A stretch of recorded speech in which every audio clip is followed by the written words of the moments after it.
Welcome, I'm Kinetic Symphony. This is Dave. I hunt down and report on weird and true mysterious stories, from glitches to the supernatural. Case file number 1723, written by Han Shot First, 5445. A Stranger's Smile from Mile to Mile. I want to start by saying I consider myself a very observant person. I am horrible with names, but I will remember a face. This is what makes me confident enough to share this story. My wife and I went to Louisiana for her best friend's wedding. It was a long trip from where we lived in the upper Midwest, but it was worth it. Her friend's family made us feel so welcomed, like we were honestly a part of their family. We did the normal wedding stuff, rehearsals and other things, but we also just hung out in general. After the rehearsals, the wedding party, both the bride and groom's families went out to eat at this Mexican restaurant. This was a massive party though, so my social battery was dying really quickly. I told my wife I needed to go to the bathroom, which I genuinely did, but it was also an excuse to get a quick recharge. Now this is where it gets unsettling.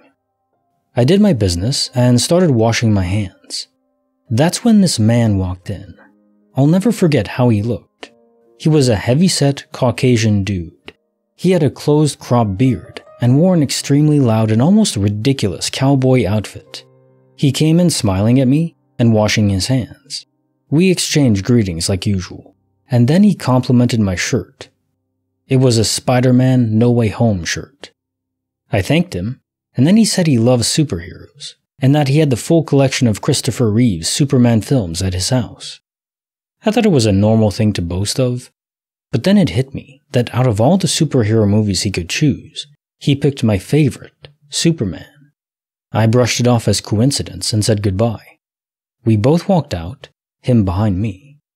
As I was walking back to my seat, I suddenly heard the same dude, clear as day, say my name out loud. I spun around since he was right behind me, and he was gone. I looked around and he was nowhere to be seen. It genuinely freaked me out, because I never even mentioned my name to him. It was almost impossible for him to leave the restaurant that quickly. I told my wife and she chalked it up to coincidence.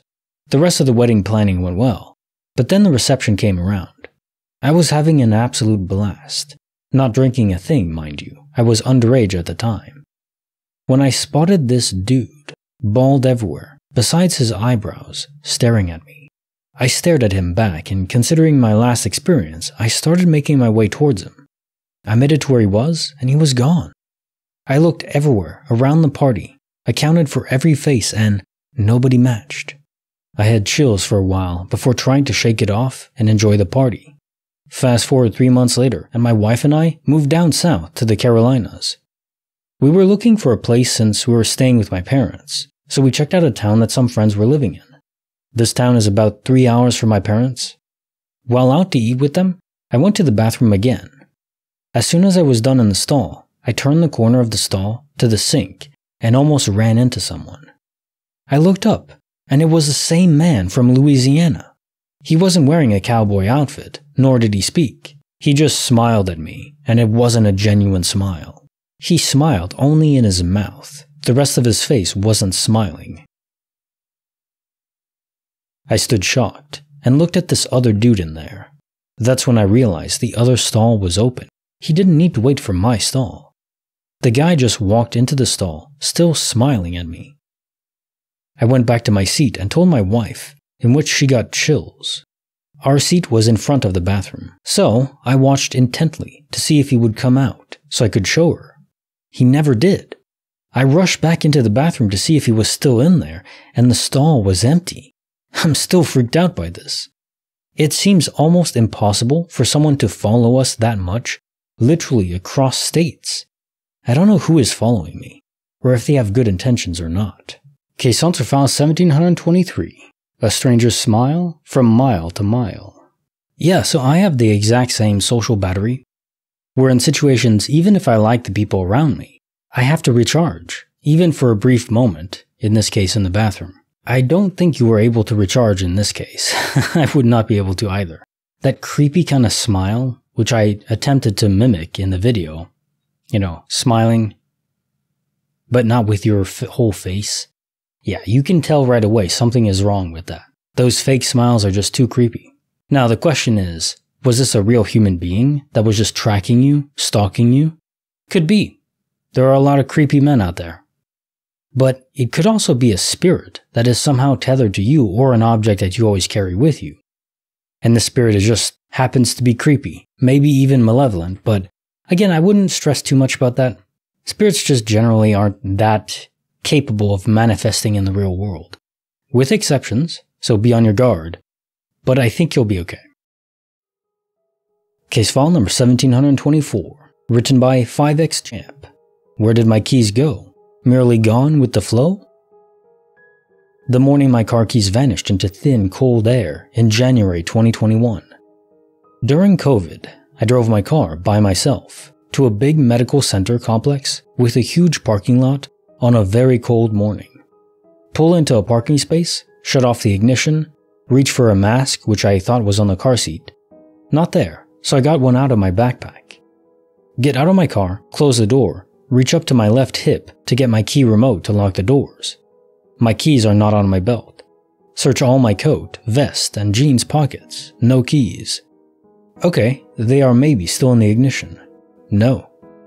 Look in the console. Look down each side of the seats. Look under both seats. Inside the seats. Glove compartment. Get out of the car. Think maybe they slide off my coat. Look under my car, under the car parked next to me, and around my car. No keys. By now, I am late for my appointment. Pulled spare ignition key out of my backpack to lock the car. Go inside for a doctor's appointment.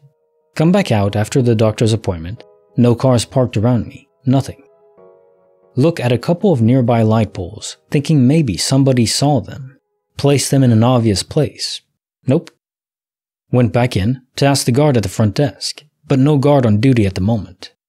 Drive home using a spare ignition key, figuring I can search better in a warm car in my driveway, because the keys have to be in there somewhere, right? Nope. Going back to the medical center the next day, this time guard is at the front desk. No Honda keys have been turned in. I have had the car detailed several times in the last 3 years. Looked repeatedly here, there, and everywhere, but the keys have never turned up. One of the greatest mysteries of my life, because I had to have had the keys to drive to the medical center to begin with. Case file 1724. Where did my keys go? Merely gone with the flow? This story had a very matter-of-factly way of writing, and I quite enjoyed that. Just to the point, no extraneous details. Cool. Kind of like how I would write a story, I think. Now, this is of course derendered object phenomena. You can say disappearing too, but I think derendered is more appropriate. Where the object is in code saved in the hard drive in the real world, simulation servers, but just isn't being rendered for some reason. An error in the reconstruction process. But that all said, I think it's a universal truth, even if we live in a simulation. Honda is so reliable, they'll turn up eventually. Now time for the quote of the day. Ernest Hemingway once wrote, "The world is a fine place and worth fighting for." I agree with the second part. Detective Somerset. Well, I think the first part is can be amended to, "The world can be a fine place. It is of our making." With some random chaos tossed in by nature.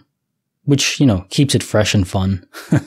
Like the RNG mechanics in RimWorld, you actually want those to be elevated, because otherwise it's kinda formulaic and boring. So yay for randomness, as long as nothing too bad happens. You don't want tornadoes coming through your house, that just sucks. Although from an external perspective, it does make things a bit more interesting. Rather just a peaceful life with plenty of subway. Yeah, we'll go with that. Like the video, subscribe, hit the bell. Kinetic Symphony signing off.